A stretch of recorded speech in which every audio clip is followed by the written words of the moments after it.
Hello and welcome to our viewers. You're tuning into OTTV. Today we have a special feature for you in support of International Day of People with Disabilities. This day aims to promote more of an understanding surrounding disability issues and mobilise support for the rights, dignity and well-being of people experiencing disability. The day also strives to increase awareness of positive outcomes that are derived from including people with disability in every aspect of life. Did you know that 1 in 5 Australians experience a disability of some description? This population of individuals are some of our nation's most marginalised and vulnerable people who experience unacceptable levels of discrimination and exclusion. To investigate this matter further, we have second-year occupational therapy students from Curtin University out in the field asking the public their perceptions of disability.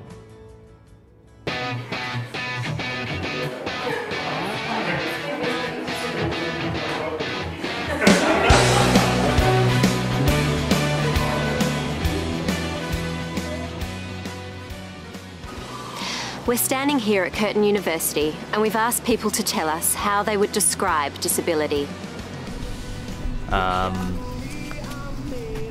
Chronic. For some reason I think able. People in wheelchairs.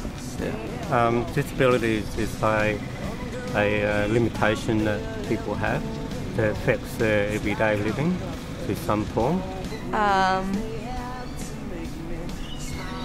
This is really hard. We also asked people in Perth City to describe disability.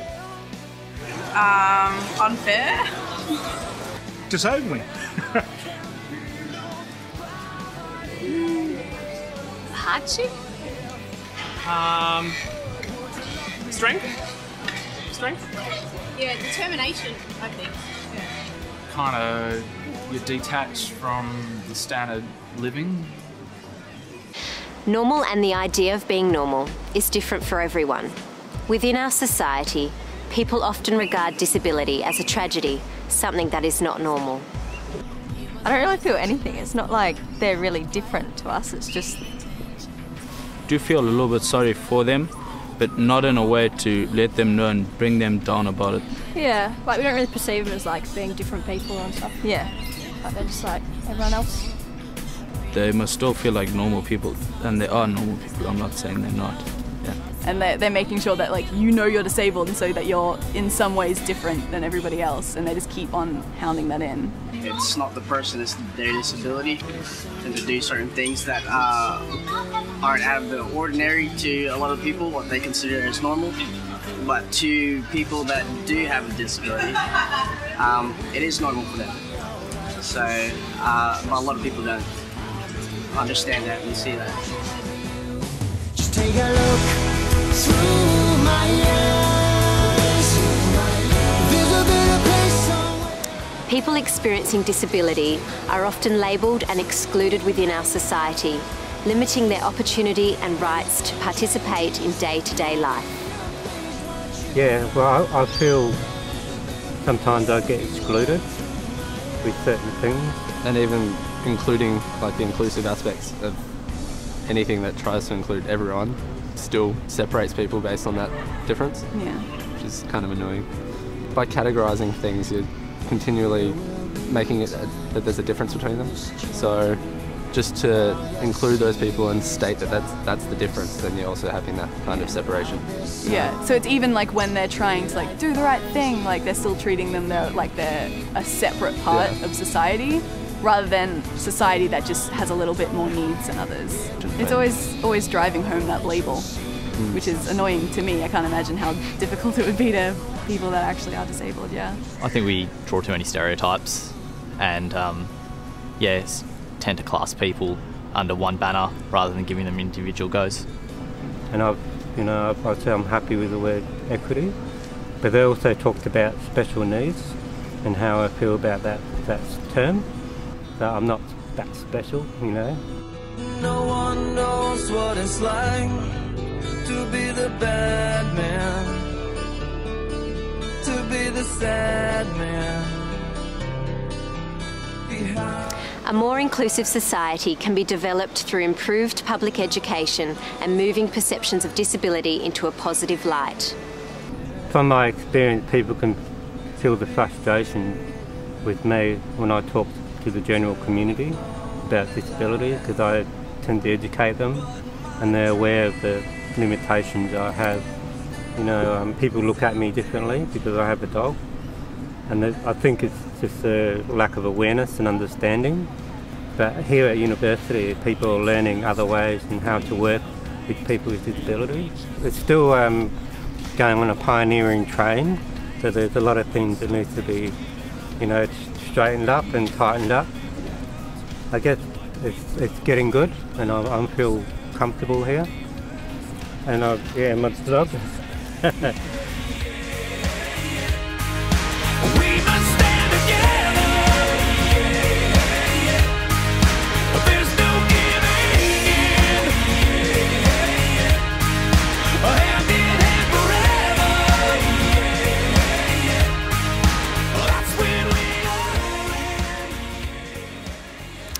Choice is something that we may take for granted until we experience impairment or disability.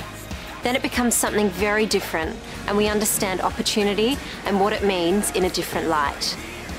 There does need to be a higher level of support for these people, and they do need more things than we do, but in the same way, yeah, they need to be treated equally. Yeah, I just want to try and back them and get them to get the support, and society to still treat them on who they are and what they need to have.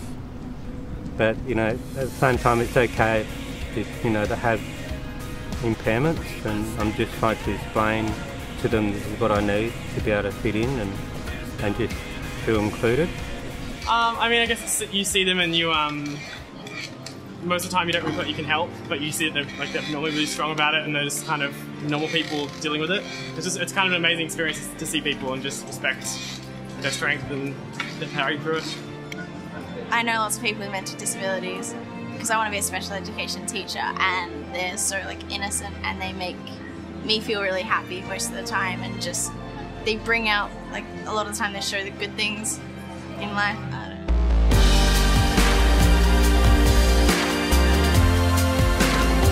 Experience with disability affects the lives of more people than you may realise. We ask people to tell us how disability has affected their lives or the lives of those they love. Yeah, I had 2 boys in my class in primary school who had autism.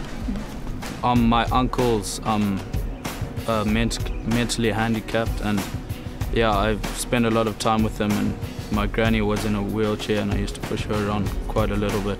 My auntie has problems speaking.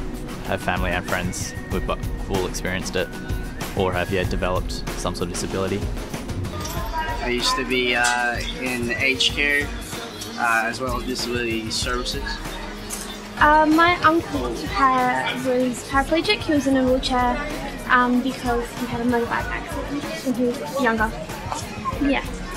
But yeah, I mean, I've worked with really quite severely disabled people for some points in time. Well, my little sister has Down syndrome. Yeah, I had a stroke in 2009, and that was like having the carpet pulled from underneath you. You just hit the floor and it's really difficult to pick yourself back up. Now you don't know what it's like when nothing feels alright. You don't know what it's like to be like me, to be hurt.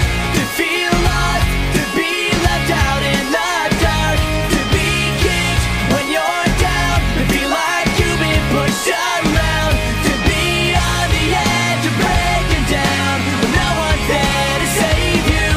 No, you don't know what it's like. Welcome to my life. Wow, some very powerful and thought-provoking responses from the community. Whilst attitudes are changing, there is still a stigma associated with disability, and valuing diversity is a dual responsibility of both the minority and dominant social influences in society. Access and opportunity without prejudice is a basic human right which we are still moving towards. And at the end of the day, we are all human beings who need and desire the right to all things which are included in a good life. So that's all we have time for today. Love your work, guys. It's been fun as always. Woo!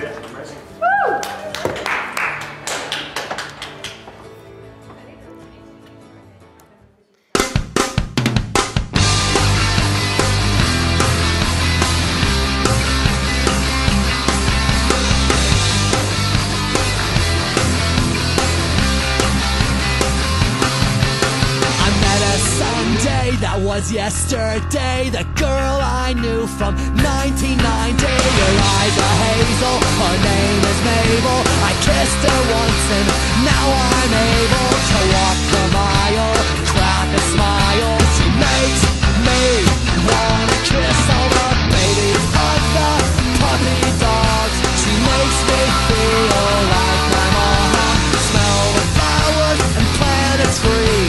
I gotta say that Mable, she's the bomb.